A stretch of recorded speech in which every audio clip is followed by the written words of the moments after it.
of two options for the composition program. You can get a bachelor's degree or a master's degree. Comp Seminar is something we have every week where all the composers, the undergraduate students and the graduate students all get together. It's usually at the end of the day. And we meet and we will have guest composers come in or guest performers come in. And we'll hear about their music. They'll talk about the work they do. Sometimes they'll show us techniques that are new to us.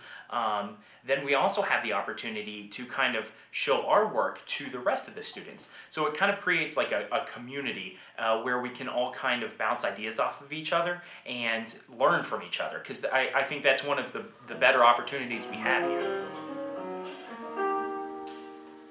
I think this is actually a fun thing because I didn't have this in my undergrad. Every year in the fall we are given one of the less common instruments to write a solo piece for 1 to 2 minutes at most, basically just to try things out. And we've done, I personally have done organ, and I've done guitar, and I think in the past they've done like double bass and percussion solo and things like that.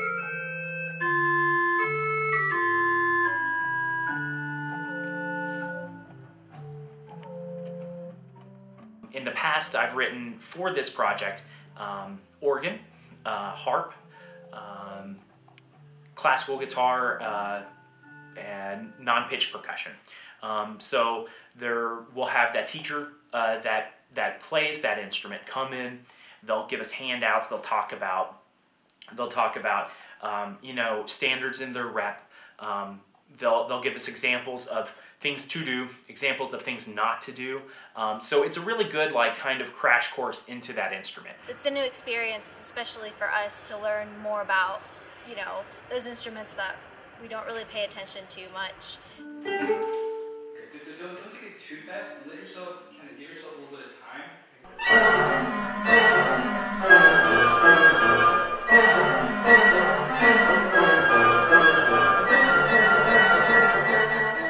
It seems to be a semi-regular occurrence to have a visiting composer, sometimes just for no reason. It seems like, I know Daniel Asia came last semester and it was just sort of announced, you know, Daniel Asia is going to be here and he'll give you guys some lessons, sign up for times, and it was like, great. And that happens often enough that it's not like, what's going on? It's like almost expected. And that's in addition to the composers that visit during New Music Festival, not only the featured composer, which is generally a relatively big name, sometimes a former Grawemeyer winner, but you know, there's always a collection of other, sometimes rising star types or well-known types that just have something interesting to offer. We recently had David Felder, and earlier in the semester we had Sebastian Chang. And they usually share some really great music. Sometimes they give us some feedback. We've also had other guests like Alex Ross from The New Yorker, who is a music critic. And it's just a really fun atmosphere to try to engage with some of those people. The voice department also tries to bring in a new composer every year that really specializes in vocal music.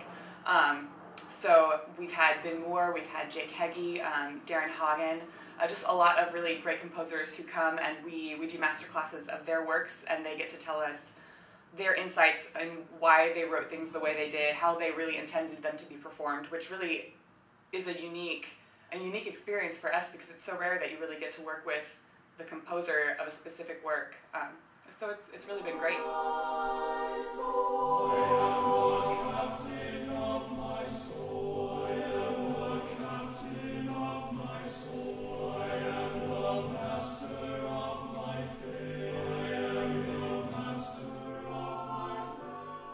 In the fall, we have the New Music Festival, which brings anywhere from 1 to 4 great, fantastic, new contemporary composers to the school. They hang out all week, and same thing with usually a couple of performers or maybe a small ensemble. They hang out all week. We get a lot of opportunities to have lunches with them, to kind of pick the brains, and then have master classes, and then will perform their music and will perform other contemporary music. There's 5 nights of concerts, and it features all of the major ensembles, plus chamber groups, plus faculty composers, and it's all works of contemporary and living composers, with the kind of center feature being the featured composer that is chosen at every music festival. Guests like Brett Dean come in and play his viola concerto and been able to solo with the orchestra and have that experience with the soloist and the orchestra and collaboration. Really big deal, lots of fun. So it's a really great, just a full week of new music with these guest composers. And then in the spring, we have the winner of the Grawemeyer Award, and they will come usually and hang out for a full week just about, and they'll have, again, master classes and private lessons, and we'll get to hang out with them and just pick their brain. Very good. You can have it for orchestration, having pedal tone somewhere is very good. The Grawemeyer Award is the largest composition award in the world, and it was started here at UofL by Charles H. Grawemeyer, who was himself a very successful industrialist, and he wanted to start something similar to the Nobel Prizes. He used that as a model, but he wanted to do it in areas that the Nobel Prize did not cover. And the first was music composition. It's a 3-tier voting process where it starts with the faculty here, the composition faculty here at UofL. They go through and eliminate a certain amount of the pieces and then send them on to the next tier. The next tier are going to be a group, I think it's three or four professionals in the field. So you've got conductors, you've got previous Grawemeyer winners, you've got critics.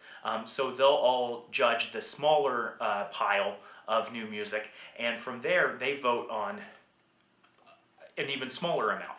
And that last tier is a small group of lay people that are really into contemporary music, but aren't doing contemporary music as their livelihood.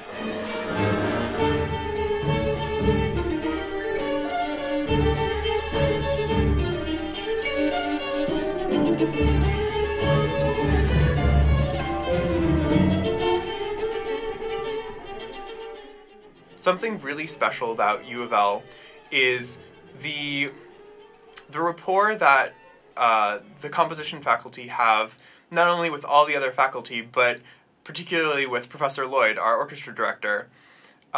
She's actually really great with doing stuff with new music. There's orchestral readings in the spring of student pieces, short orchestra pieces.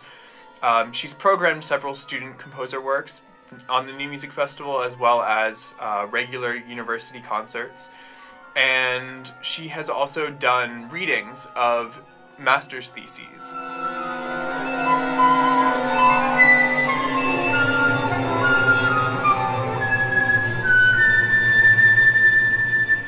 So the orchestra reading was a really cool experience. For me personally, it was my first time writing for such a large ensemble, and that was really exciting to put my musical ideas together and hear how they actually sounded with the big group.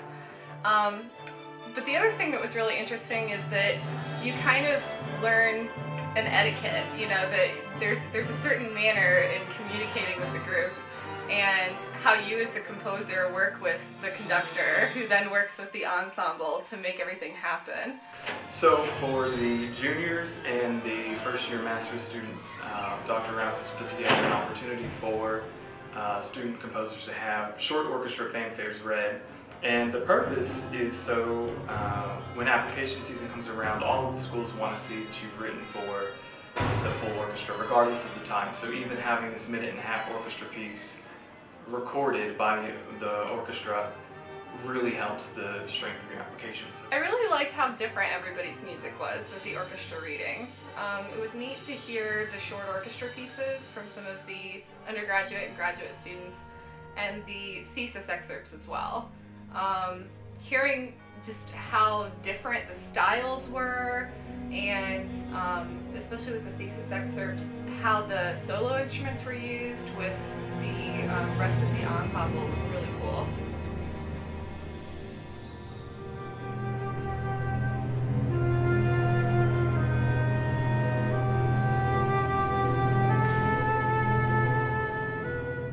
variety of funding opportunities available to graduate students. Among those more prominently figure the Baumhard Fellowship and a TA position in theory. So the Baumhard Fellowship is this great opportunity that includes a full scholarship and a living stipend. And the only thing that it really requires of the student is to spend a considerable amount of time learning about the voice, dramatic voice, so opera.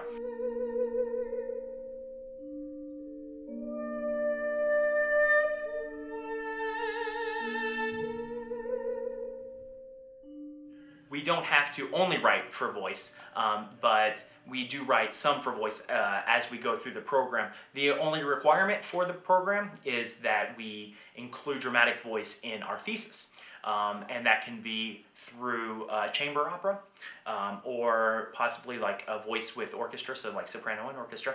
And I myself am working on, or just completed, a chamber opera.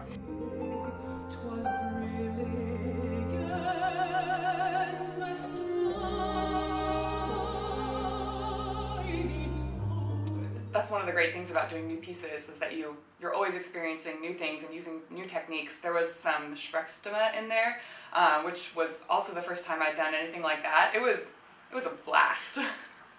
The theory TA position is a 2-year position, and the first year you teach a class the first semester called Fundamentals of Music Theory, which is supplemental for students who need more support with some of their beginning music theory.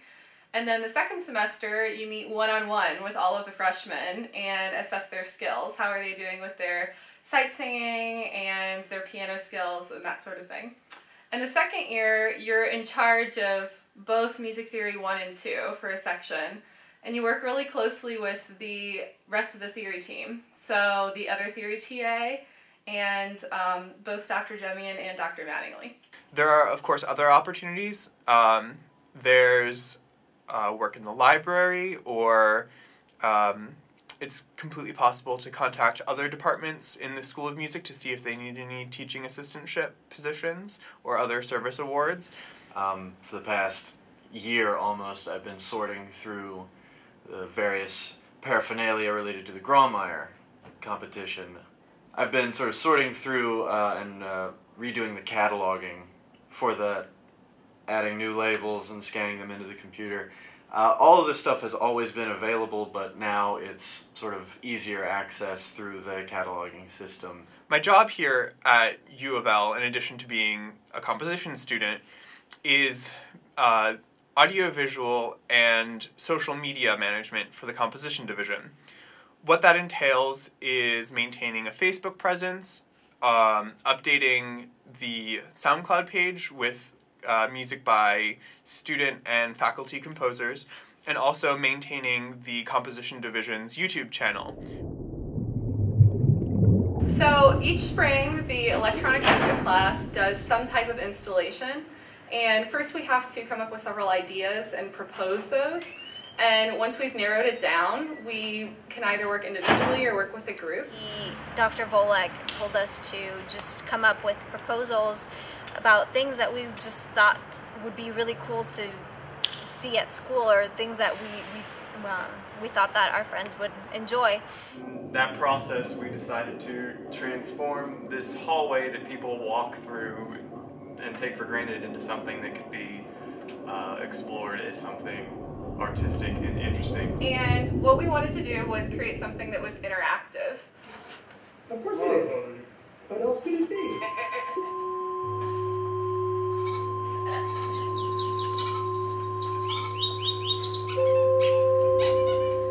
I have never had a problem obtaining a score. If it's not on the stacks, if it's not in the Grawemeyer collection, then chances are the library staff will either obtain it through interlibrary loan or order it on your behalf. Something that I really enjoy about UofL is just the family atmosphere that goes on. It's just, no matter if you're a jazz student or a composition student or a voice student, everyone just kind of gets along, and we just sit around outside or in the lobby and we just chat, or you know, after rehearsals or before rehearsals, and I just really enjoy that family atmosphere that we have here at UofL. Well, I talked about everyone being really supportive of each other, and I think part of that is seeing each other succeed and using that to like kind of motivate our own selves to be better at our craft. And so there's a lot of people working at really high levels here, and a lot of people who just want to help each other get better.